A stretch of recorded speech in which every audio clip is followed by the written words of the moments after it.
Salutare la toți și bine v-am regăsit la un nou episod. Știu că am mai postat de multe episoade, dar de data asta am revenit cu unul și în acest episod o să vă prezint contul meu de Sonic Dash. Mai întâi o să vă arăt cât de departe sunt la ăsta unde construiești. Hai să facem racheta asta. Și hai să vă arăt. Deci asta este... Asta am terminat-o și pe asta o termin acum și terminăm asta pe video.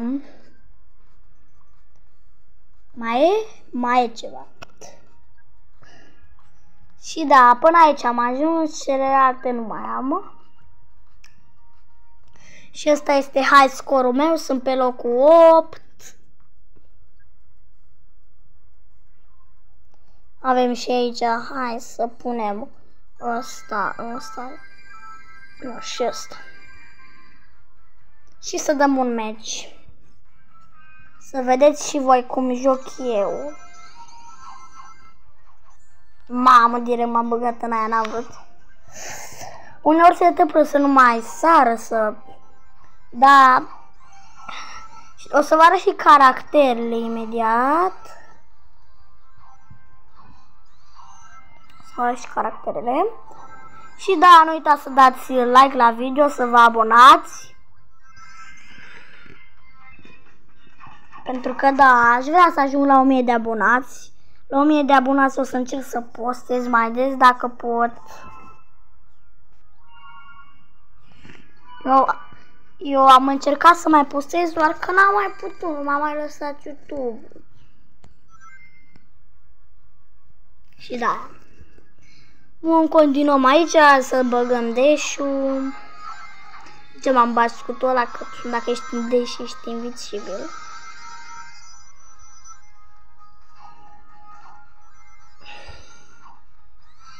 Mi-a dispărut scutul, eu vreau să mă bag în ăla că am scutul, dar bine că mi-a dat repede seama că mi-a dispărut. Astea-s bune. Mama, uite cât îți dau. Bune.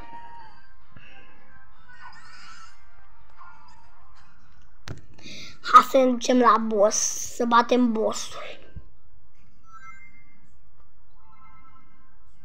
O să ce să nu stau mult în meciul ăsta. Dacă am murit odată, gata, nu mai bagă. Ok, hai să vedem, ne batem cu boss. Nu nici chiar din prima, dar uite că imediat ne batem și cu boss. Hai să vedem. Eggman. Boss Battle Eggman.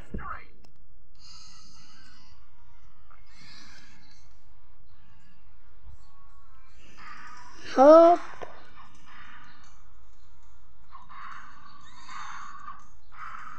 Mai băgăm și așa, mamă, sunt o bilă. Sunt o bilă de cauciuc. O bilă de cauciuc.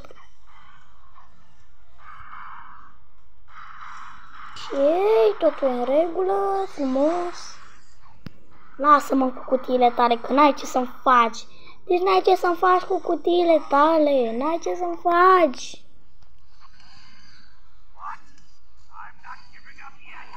Îi dăm aici. Îi dăm și aici și acum trebuie să-i dăm acum. La ultima am murit. La ultima, nu cred.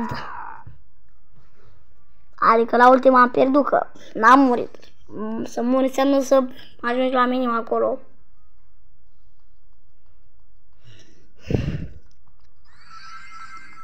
Acum l-am luat pe Sonic ca să nu vedeți că am un caracter bun.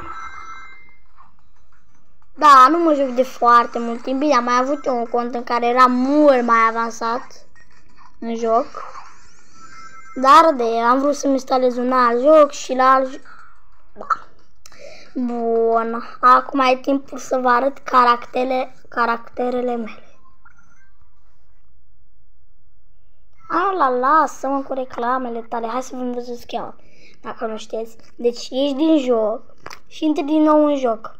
Și așa o să te scoată din reclamă. Mulțumesc. Acum pot nu, mamă, mai trebuie încă 5 de alea. Bine, nu contează, luăm ăsta și vă arăt caracterele. Bine!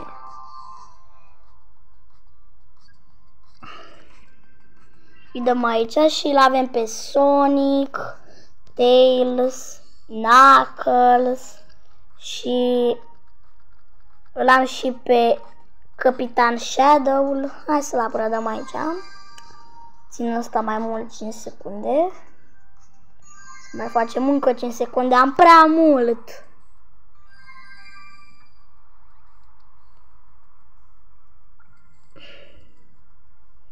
Da, și ăsta e cel mai bun al meu. E epic. Și da, cam aceasta a fost prezentarea contului meu de Sonic Des și noi ne vedem pe următoarele episoade sau shorts-uri. Pa, pa!